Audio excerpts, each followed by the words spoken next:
Welcome to another edition of Cleaning Business TV. I'm David Luke, Vice President of Two Maids and a Mop, and with me as always is Ron Holt, CEO and founder of Two Maids and a Mop.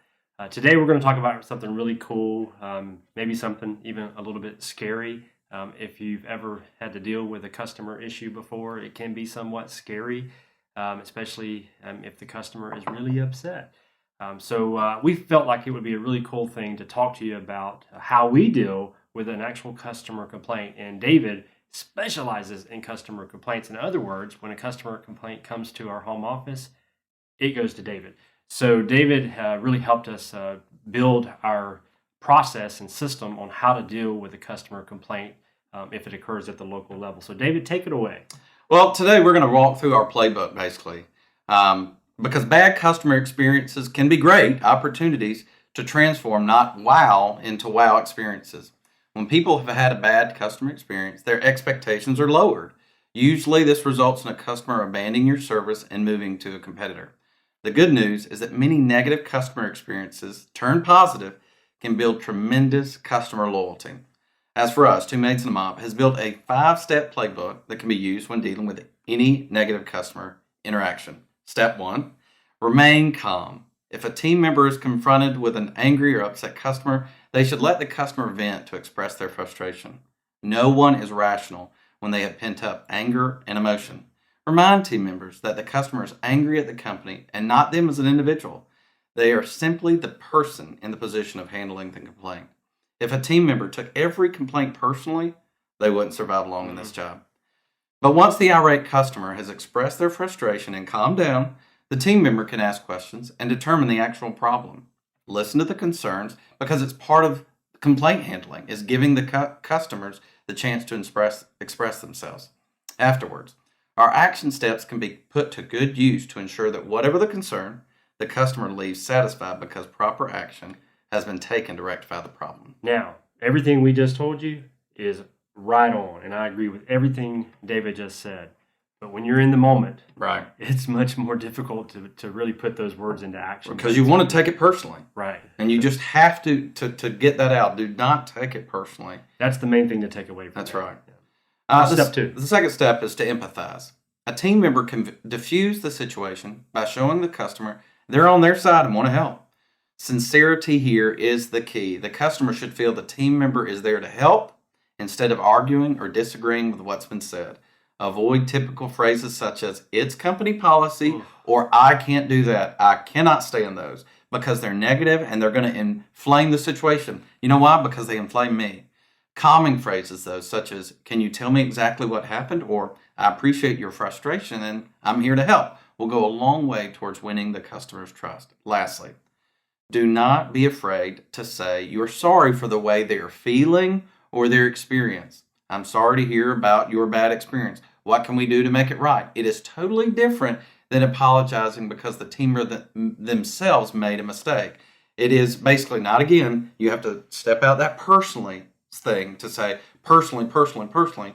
You need to communicate that you're sorry, you're empathetic about their situation, you empathize with that, you apologize that it's not correct, and you want to do everything to make it right. I guarantee you everyone can relate to the story I'm about to tell you, and hopefully you are not a Two Maids and a Mop current customer, and you've heard this before. But I know if you've ever been out at a restaurant, you've probably heard this. Maybe you've had a bad experience. Maybe the food wasn't great. Maybe it was slow delivery. Maybe it took forever for them to serve you. Something negative happened. Sure. How many times have you heard the particular waitress or waiter say, yeah, I just started. I'm sorry. It's like, boom, whatever just went wrong, doubled in your head. That's right. So, if you, like David said, don't take the mistake or the problem personally. Don't incur those personal responsibilities because if you do, things are going to get worse. They are. What's the third step, David? The third step is to evaluate. Review the situation objectively, ask the customer what would satisfy them, and determine the best course of action. Talk through the different options if there is more than one to choose from, and let the customer provide input on what they'd like to happen. In these situations, it's critical that the team member can think outside the box, as not all complaints fall within, there's the word, company policy. However, there are often solutions that can be solved by using guidelines that satisfy the customer's needs and still allow the team member to follow correct procedures to avoid possible future problems. So the point here is, believe it or not, even though we're being real negative when it comes to company policy, we do have, as we're saying, a company policy. We want to make sure that this particular phase, the evaluation phase, gives you an opportunity to really dissect the problem from afar so that you can figure out how to take the next step. Right. See, the simple solution there, I mean, even in that, our company policy in all case, to reclaim, to do something within company policy, whether it's a discount, whether it's reclaim, to make sure we get that. But this leads us to our fourth step, which is take action. Once the optimal solution, though, has been determined, the team member should advise the customer what steps need to be taken to implement that solution. It may be easy to do, or it could mean a few different steps need to be taken to ensure the problem is rectified completely. It is essential that you look for every opportunity to exceed a customer's expectations.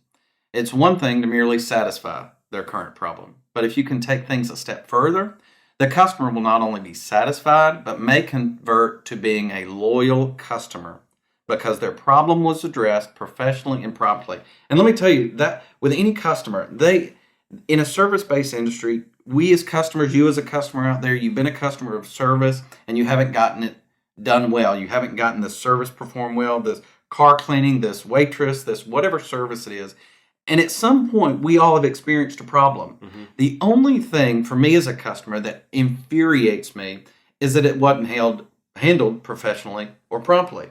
That they said, well, sorry for you, nothing we can do. No action. Or it's company policy and sorry, we don't do anything about it. That's the only time I get very angry as a customer. And that should be the same with you. So we treat customers just like we would want them to be treated. We take action in the way we would want to be treated.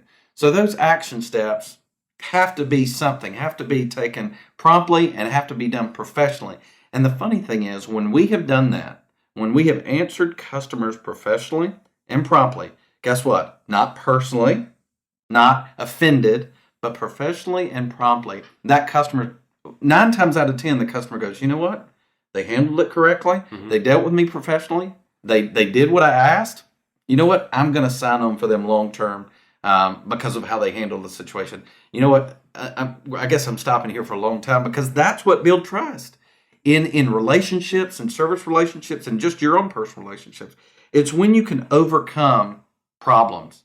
It's overcoming those problems together, working through solutions together that builds a long-term trust. And ultimately, for your cleaning business and ultimately for ours, that has built our business on customer trust, and it's how we deal with problems. So I love that step. I love the action step.